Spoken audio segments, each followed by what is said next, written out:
खड़क, शुभ काम में देर नहीं होनी चाहिए। तो आज ही पंडित जी के पास जा और एक शुभ मुहूर्त निकाल के ला। ए माँ तू चिंता मत कर, मैं आज ये काम कर दूंगा। अगर पंडित जी से मुहूर्त ना निकला, नहीं तो मैं अकेला आसमान का सीना चीर कर अकेला सारे ग्रहों से भिड़ जाऊंगा। वाह वाह वाह वाह, अब तो तू भी अपनी बीवी की तरह बातें ठोकने लगा है। ए माँ थोड़ा बहुत असर तो आएगा ना, बताओ। अम्मा जी भूल गया। क्या करूं, बात करूं ना करूं, दोनों कितने खुश हैं। ऐसा कैसे?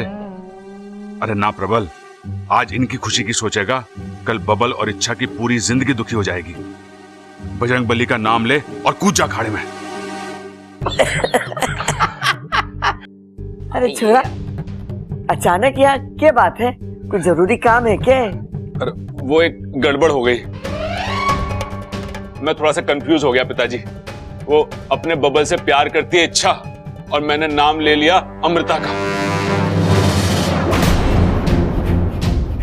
क्या बात कर रहा है तू? कोई ना पिताजी, सब ठीक हो जाएगा।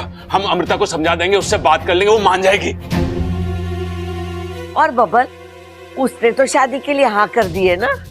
अरे ना दादी, उसने सिर्फ आपकी बात का मान रखने के लिए हाँ करी है। मुझे तो लगता है कि बबल भी इच्छा से ही, अरे अभी मैंने देखा दोनों एक दूसरे को चॉकलेट खिला रहे थे, और चॉकलेट कम एक दूसरे की आंखों में गोते ज्यादा खा रहे थे। अरे मुझे तो लगता है इच्छा और बबल की शादी करा देनी चाहिए। माँ तू तैयार है? हाँ मैं तैयार। ठीक, समझदारी की बातें करता तू। अरे दादी,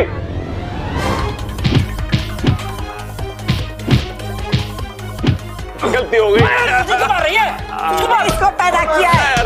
दादी,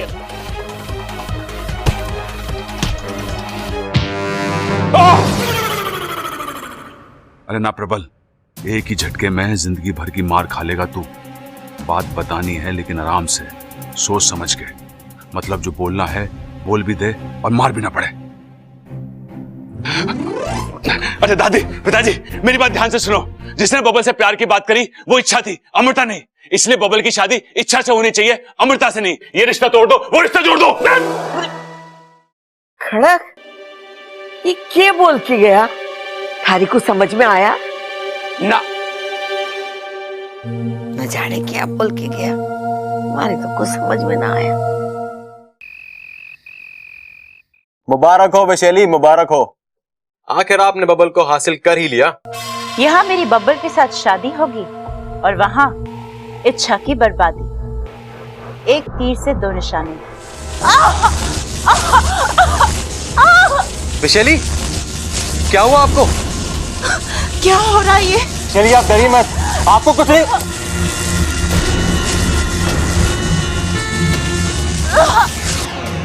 वैशाली कहाँ हैं आप? वैशाली,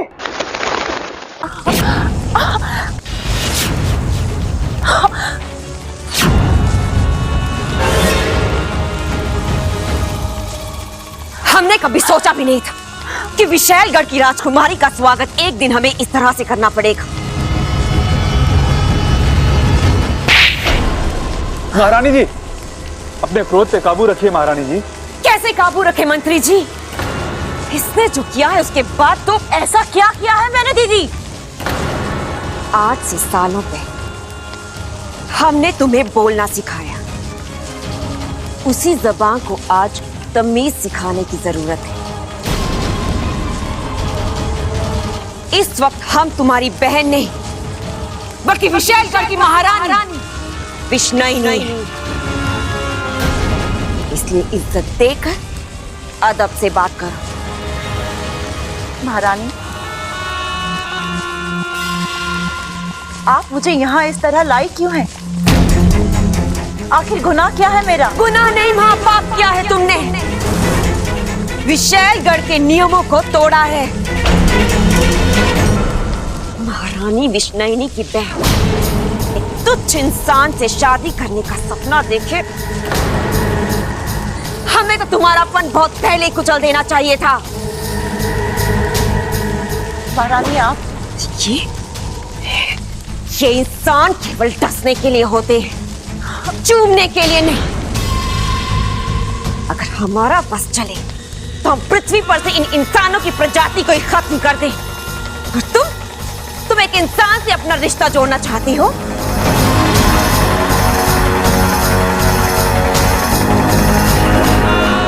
विषैली का विष पानी कैसे हो गया? हाँ, तुम नागिन हो, नागिन। नागों के देश में रहती हो। तुम्हारा रिश्ता सिर्फ और सिर्फ एक नाग से जुड़ सकता है। इंसानों से जुड़ने का, उनके साथ अपना घर बसाने का तुम्हें कोई अधिकार नहीं है। और क्योंकि तुमने इन नियमों को तोड़ा है, इसलिए तुम्हें इसकी सजा जरूर मिलेगी।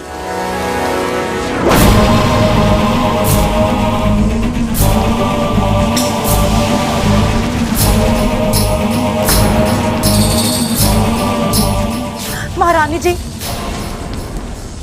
मत दीजिए मुझे सजा, दया कीजिए मुझ पर। ठीक है, तुम्हें दया मिलेगी, लेकिन एक शर्त। तुम्हें उस इंसान को भूलना होगा। महारानी जी, क्या मैं आपसे एक सवाल कर सकती हूँ? अगर आपकी इजाजत हो तो। इजाजत है। विशेलगढ़ में इंसानों से शादी करना मना है, लेकिन बब्बल इंसान है ही नहीं। वो आधा इंसान और आधा नाग है।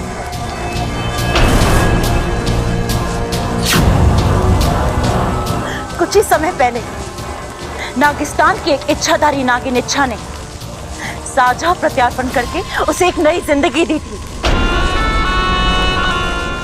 इच्छा की आधी जान बब्बल में है। अगर मैं इस आधे नाग को पूरा नाग बना दूं तो तब तो आपको इस शादी से एतराज नहीं होगा ना? एक इंसान अगर नाग बन जाए तो विशैलगढ़ के लिए इससे बड़ी जीत और क्या हो सकती है? लेकिन उसके लिए तुम्हें केवल 1 हफ्ते का वक्त दिया जाएगा। तब तक अगर तुम अपने अभियान में कामयाब हो गए तो ठीक, और अगर नहीं तो जो फैसला ये सिंहासन करेगा वो तुम्हें स्वीकार करना होगा। स्वीकार है। आधे नाग से पूरा नाग बनने के लिए तैयार हो जाओ बब्बल। गुरुजी ने अपनी योग शक्ति से अगवंश का गुजरा हुआ कल और आज दोनों पता लगा लिया। जल्दी बता वाकू, मुझे पूरा यकीन है उसे पूरी तरह जानने के बाद हम उसे खत्म करने का जरिया भी ढूंढ लेंगे। इच्छा अगवंश आज जो है, जैसा है, उसके पीछे एक कहानी है। एक वक्त था जब छोटा सा अगवंश अपने माँ बाबा और उनकी छोटी सी दुनिया में बहुत खुश था। प्यार, अपनापन और रिश्तों के अलावा उसकी जिंदगी में कुछ नहीं था। अचानक एक दिन कुछ दुष्ट चील और बाजों ने उसके परिवार पर हमला कर दिया। उसके पिता ने अपने परिवार को बचाने के लिए हर वार खुद पर झेला। परिवार तो बच गया, लेकिन उस परिवार का सहारा टूट गया। अगवंश की मां बचते बचाते हुए उसे लेकर पहाड़ों में छुप गई, लेकिन उनकी बदकिस्मती ने वहां भी उनका साथ नहीं छोड़ा। उन पर फिर से हमला हुआ। छोटे से अगवंश को अपने पंखों में दबाए उसकी मां आखिरी सांस तक लड़ती रही। जब आंख बंद हुई तो अगवंश ने अपनी मां की आंखों में सिर्फ दर्द और चिंता देखी। अब अगवंश अकेला था। अपनी जान बचाने के लिए वो पहाड़ से कूद तो गया, लेकिन उसके पंखों ने जवाब दे दिया। वो बहुत तेजी से नीचे आ रहा था। जान बचाने की चाह में पागलों की तरह पंख फड़फड़ा रहा था, लेकिन उसकी चाहत और उसकी ताकत एक दूसरे का साथ नहीं दे पा रहे थे। अचानक उसके पंखों में आग लग गई। वो जल भुनने लगा। उसकी चीख से पूरा आसमान दहल गया। उसे ऐसा लगा जैसे उसकी जिंदगी खत्म हो जाए। और उस दिन सचमुच एक शांत स्वभाव का प्यार करने वाला अगवंश खत्म हो गया। और वो अगवंश पैदा हुआ जिसे हम आज देख रहे हैं, जिसे लगता है दुनिया सिर्फ बुराई से ही बनी है, बुराई से ही चलती है और इस पर राज भी बुरे लोग ही करते हैं। क्या हुआ इच्छा? तुम्हारी आंख में दुश्मन के लिए आंसू? दर्द अपनों का हो या गैरों का, दर्द तो दर्द होता है ना वाकू। और जो आंखें खुशी और गम में फर्क नहीं करती, एक जैसी बहती है, वो अपनों और गहरों में क्या फर्क करेगी? वाकू, मुझे अगवंश नाम की समस्या का तोड़ मिल गया है। एक हफ्ता? सिर्फ एक हफ्ते में बबल को इंसान से नाग बनाना है? लेकिन विशैली, बबल एक इंसान के रूप में पैदा हुआ है और इस हकीकत को हम झुटला नहीं सकते। झुटला नहीं सकते, पर बदल तो सकते हैं। कैसे? नाग आत्मीकरण से। नागेश, इच्छा की कृपा से बबल आधा नाग तो बन चुका है। अब उस पर नागों का जहर कुछ असर नहीं करेगा। इसी बात का हम फायदा उठाएंगे। उसके खून में हम अपना जहर घोलेंगे। धीरे धीरे उस जहर की मात्रा बढ़ाते जाएंगे और एक दिन ऐसा आएगा कि उसके शरीर में खून नहीं, जहर दौड़ेगा। लेकिन विशैली, हम उसके शरीर तक ये जहर पहुंचाएंगे कैसे? हम उसे डस नहीं सकते। उसके चारों ओर नाग कवच बना हुआ है। यही तो मैं सोच रही हूं।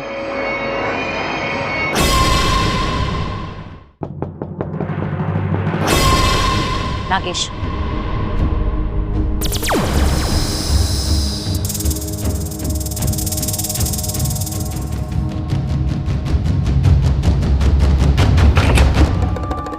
तुम यहाँ क्या कर रही हो? तुम्हारे लिए दूध लेकर आई हूँ। इतनी मेहरबानी। अमृता, इंसानों की एक परंपरा है, जो शख्स मौत के दरवाजे पर खड़ा होता है उसे गंगा जल पिलाते हैं, और हम नागिस्तान वाले उसे दूध पिलाते हैं। काम की बात करो इच्छा। बात तो बहुत ही छोटी है अमृता। इस दूध के 2 बूंद अपने अगवंश को पिला देना, क्योंकि आज की रात उसकी आखिरी रात है। धमकी दे रही हो? धमकी तो डरपोक देते हैं, मैं तुम्हें चुनौती दे रही हूँ। कह देना उस अगवंश से इच्छा आई थी, उसे खत्म करने के लिए कल सुबह का शुभ मुहूर्त निकाला है मैंने। अगर हिम्मत है तो आकर मुझसे मिले। खत्म हो जाओगी इच्छा? अब ये तो कल सुबह का सूरज ही तय करेगा। तुम दूध पियो।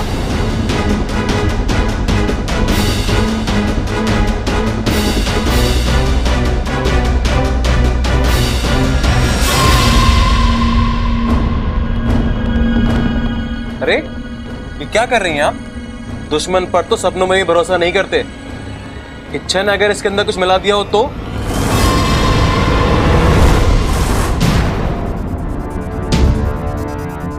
क्या हुआ? बेचारी इच्छा धमकी के साथ साथ योजना भी देगी। नागेश, हम बब्बल को डस तो नहीं सकते, जहर मिलाया हुआ दूध तो पिला सकते हैं, है ना?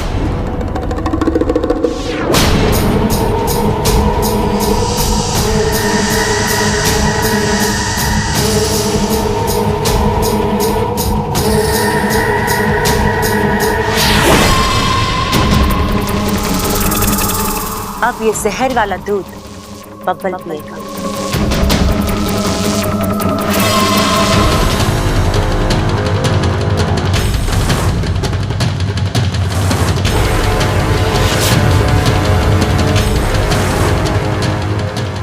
ये पकड़ा, मुझे पता था ये लड़की ठीक ना है। शादी तय हुई ना कि दूध का गिलास लेके चली बबल के कमरे में। अरे सोच क्या रहा है, इसे रोक। बबल के इतने करीब जाने का हक सिर्फ इच्छा को है और किसी को ना। अरे अमृता, तू यहां क्या कर रही है? जी वो मैं बब्बल जी के लिए दूध ले जा रही थी। अरे बब्बल ना पीता इस वक्त दूध, ला मुझे दे दे। आप पियेंगे? अरे ना, मैं तो अपने हिस्से का बाल्टी भर दूध पी के आया हूँ, ये मैं अपनी बकरी को पिला दूंगा। दूध और बकरी? अरे तो इसमें चौंकने की क्या बात है? अरे वो क्या है ना कि हमारी बकरी थोड़ी सी कमजोर हो गई है। अब पहलवानों के घर की बकरी है तो तंदुरुस्त होनी चाहिए ना, थोड़ा दूध वूध पिएगी तो हट्टी कट्टी हो जाएगी। ला ला बकरी को पिला के। अरे बब्बल जी के लिए। अरे ला बब्बल जी के लिए। बकरी के लिए। बब्बल जी बकरी के लिए। लो, ना थारा ना मारा, दूध गिर गया सारा। चल कोई बात ना, मैं घास से काम चला लूंगा। और सुन, अगली बार दूध के साथ ना थोड़ी लस्सी वस्सी भी ले आना, बकरी को थोड़ा सरप्राइज कर देंगे, हैं? ठीक है। कैसे नमूने भरे पड़े हैं इस घर में, अब फिर से जाके दूध लाना पड़ेगा। जो करना पड़े करूंगी, लेकिन बब्बल को पूरा नाम बना कर ही रहूंगी।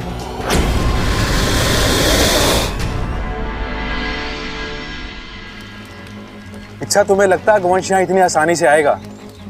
अहंकार किसी से कुछ भी करा सकता है बापू, और इस आग को देखकर वह जरूर आएगा और आज उसका फैसला भी होगा। और अमृता, उसका क्या? वो वहां बब्बल के साथ कुछ भी कर सकती है।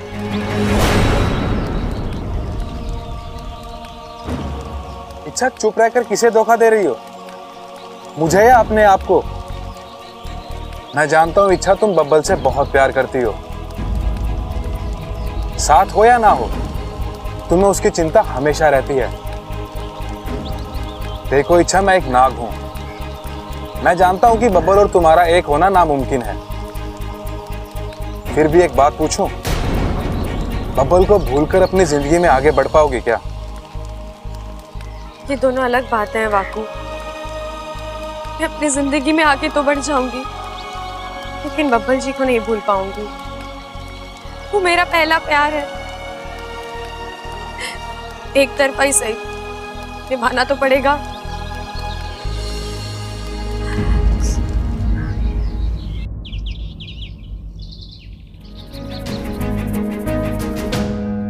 हाँ देख बबल, तू बहुत पछताएगा। क्यों? क्या हो भैया? अरे ये शादी का लड्डू है, खाएगा तो पछताएगा, ना खाएगा तो पछताएगा। सोच समझ के खाएगा तो थोड़ा कम पछताएगा। भैया आप क्या कह रहे हो, मुझे कुछ समझ में नहीं आ रहा। अरे तू गलत लड़की से। अरे क्या कर रहा है प्रबल? पहले ये तो जान ले कि बबल इच्छा के बारे में क्या सोचता है। भैया हाँ, कहाँ हो गए? आप कुछ बोल रहे थे ना? अरे कुछ ना, मेरी छोड़। तू बता, तू यहाँ क्या कर रहा था? मैं तो बस इच्छा को देखने आया था। इच्छा को? हमारी इच्छा को? हाँ, मुझे तुझसे यही उम्मीद थी बबल। देख, हमारी इच्छा जो है ना, इतनी अच्छी है कि कोई सूरज हाथ में लेके भी ढूंढे ना तो उसके जैसी कोई दूसरी छोरी ना मिलेगी। भाई, सूरज को हाथ में लेके ढूंढेंगे तो हाथ जल ना जाएगा। मैं एक काम करता हूँ, मैं पहले मरहम ले आता हूँ। अरे भैया रुक जाओ, आपको कोई जाने की जरूरत नहीं है। इच्छा ये कहीं होगी, मैं उसे देख लूंगा। हाँ तू देख ले, तेरा देखना जरूरी है। देख, इच्छा कितनी प्यारी है, सुशील और संस्कारी है, और सबसे बड़ी बात वो कुंवारी है। हाँ तो उसमें खास बात क्या है? अरे दुनिया में हजारों लोग कुंवारे हैं, अपने सबल भैया भी कुंवारे हैं। ये भी कुंवारा है।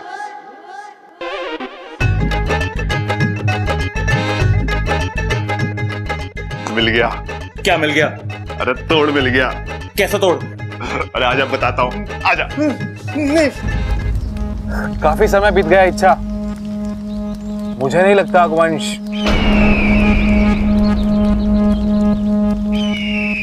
शायद वो आ रहा है। अब कोई गलती नहीं बापू, ये आखिरी मौका है हमारे पास। अब की बार चूक गए तो तू तैयार है ना? क्या करना है, कैसे करना है, सब कुछ याद है ना तुझे? मुझे सब कुछ याद है इच्छा, पर भरोसा नहीं है। अगर ये दांव भी उल्टा पड़ गया नहीं तो बापू, ऐसा कुछ नहीं होगा। अब की बार मैंने अग्वंश की कमजोरी को अपना हथियार बनाया और मुझे पूरा विश्वास है जीत हमारी होगी।